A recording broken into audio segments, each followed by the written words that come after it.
अस्सलामुअलैकुम। मैं हूँ अकिल बैठ।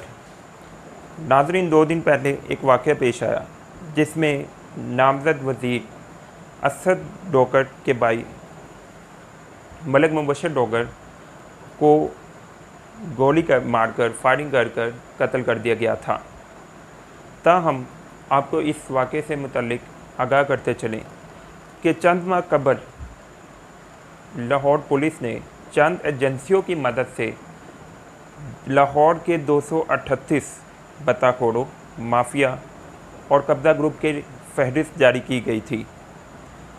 उस फहरिस्त में नाम से ना सिर्फ इनके नाम दर्ज झैल थे, बल्कि उसके साथ साथ उनके करतूत, उनके कारनामे, उन तमाम की तफसीलात उस फहरिस्त के अंदर जारी की गई थी।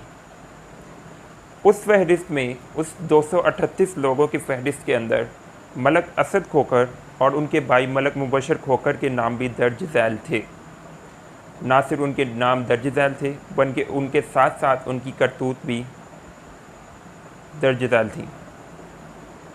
आपको बताते चलें कि चंद रोज़ कबल वज़ीर आला पंजाब उस्मान गुज़ार साहब और दीगर वज़रा की मौजूदगी में फायरिंग का एक वाक़या पेश आया था, जो कि असद खोखर के बेटे हुसैन खोखर की दावत वलीमा में इन तमाम वज़रा को दावत दी गई थी, और जिसमें फायरिंग का वाक़या पेश आया और इस फायरिंग के नतीजे में मलिक असद खोखर के भाई मलिक मुबशर खोखर जा बहक हो गए थे।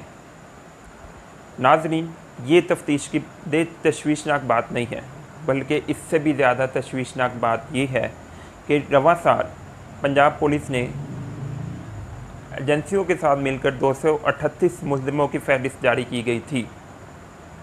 उस फहरिस्त में मलिक मुबशर खोखर और मलिक असद खोखर के नाम भी दर्ज झैल थे, जिनको एक कब्ज़ा माफिया के तौर पर नामज़द किया गया था, और उनके साथ साथ उनके कारनामे भी दर्ज झैल थे कि उन्होंने कहाँ पे कौन कौन सी ज़मीनों के ऊपर नाजायज़ कब्ज़ा किया है। ताहम बात यह है कि उन नामज़द नामों के साथ साथ एक वज़ीर असद खोखर को कबीना का हिस्सा बना लिया गया। ये कैसा मुमकिन हो सकता है कि एक शख्स जिसके आपके पास सबूत हैं कि वो इस मुल्क के अंदर मुल्ज़िम के तौर पर रह रहा है, और उसको आप कबीना का हिस्सा बना रहे हैं? क्या ये बात सच है कि तहरीक इंसाफ में शामिल होने के बाद तमाम के तमाम दाग जो उनसे हैं वो धुल जाते हैं, तमाम के तमाम जो जराइम उन्होंने किए होते हैं वो सारे के सारे मिट जाते हैं? आपको एक स्क्रीन के ऊपर FIR दर्ज नज़र आ रही होगी, ठीक है। उसके अंदर अगर आप उसका मतन देखें तो उसके अंदर ये लिखा हुआ है कि लाहौर के अंदर कौन कौन सी जगह पर, किस किस जगह पर कितने नामवर बताखोर और माफिया रहते हैं, और उनके नाम भी दर्ज झैल हैं। इस पूरी रिपोर्ट के अंदर आपको मलिक असद खोखर और उनके भाई मलिक मुबशर खोखर का नाम भी नज़र आएगा, जिसमें उनका 99 नंबर पर नाम ज़ाहिर हो रहा है। अब उसके अंदर टोटल जो क्लासीफाई किए गए हैं सारे के सारे ग्रुप, उसके अंदर सबसे पहले आ जाता है DHA के अंदर 109 बताखोरों के नाम दर्ज झैल हैं। और इसके अलावा अगर सिटी डिवीज़न की बात करें तो उसके 63 माफियाज़ के नाम जो है वो दर्ज हैं। इसी तरह सेंट्रल डिवीज़न की अगर बात करें उसके अंदर 25, मॉडल टाउन की बात करें तो उसके अंदर 24, इसी तरह अगर बात करें सिविल लाइंस की तो उसके अंदर 13 माफिया ग्रुप्स के नाम और उनकी फहरिस्तें जो है वो जारी की गई। जो DHA 109 अफराद की लिस्ट जारी की गई, उसमें 99 नंबर पर मलिक असद खोखर और मलिक हुसैन खोखर के नाम दर्ज झैल हैं। इन ग्रुप्स का तरीक़ा वारदात क्या होता है? इन्होंने अपने नीचे 70 से 80 बंदे रखे होते हैं, जिनको ये अपने आलाकार के तौर पे इस्तेमाल करते हैं। अब जब इनको आलाकार के तौर पे इस्तेमाल करते हैं तो इनका तरीक़ाकार ये होता है कि DHA की हदूद के अंदर आने वाले जितने भी सारे के सारे गांव हैं, उनको ये अपने कब्ज़े के अंदर लेते हैं, और अपने कब्ज़े के अंदर लेने के बाद उनको DHA सोसाइटी को फ़रोख्त करते हैं, और फ़रोख्त करने के बाद वहाँ से लाखों नहीं, करोड़ों नहीं, अरबों का फ़ायदा जो है इनको मिलता है, जिसकी वजह से ये लैंडलॉर्ड हो जाते हैं। और सियासत भी उन्हीं पैसों के ऊपर चमका रहे होते हैं।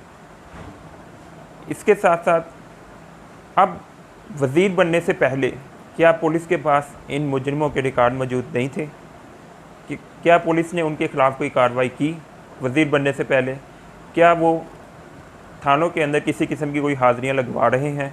जी नहीं, ऐसा बिल्कुल भी नहीं है।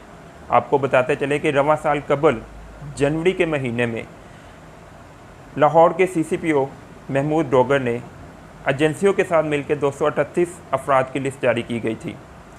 उन्होंने ना सिर्फ उनकी लिस्ट जारी की गई बल्कि ये भी कहा कि अब लाहौर के अंदर बत्ताखोरों, माफिया और कब्ज़ा ग्रुप की कोई गुंजाइश नहीं है। ये सारे के सारे हर हफ्ते थानों के अंदर हाज़िरियाँ लगवाते नज़र आएंगे। सिर्फ यही नहीं बल्कि उनके गिरद घेरा जौन सा वो भी तंग कर लिया जाएगा। क्या इन तमाम मामलात पर कार्रवाई की गई? नहीं, ऐसा बिल्कुल भी नहीं है। अब इन माफियाज ने ना सिर्फ कब्ज़ा कर रखा था बल्कि अपने साथ साथ नाजायज़ असले की भी भरमार थी।